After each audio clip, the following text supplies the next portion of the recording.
Materials scientists from UCLA and Johns Hopkins University have made an astonishing achievement in understanding the long-lasting fuel cells.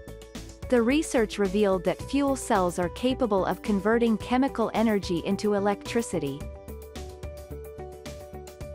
A fuel cell called hydrogen-proton exchange membrane fuel cells has the potential to replace internal combustion engines to run automobiles as an environment-friendly, free of harmful toxicants.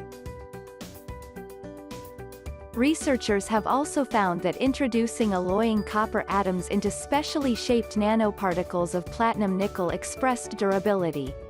The research was sponsored by the Office of Naval Research and the National Science Foundation.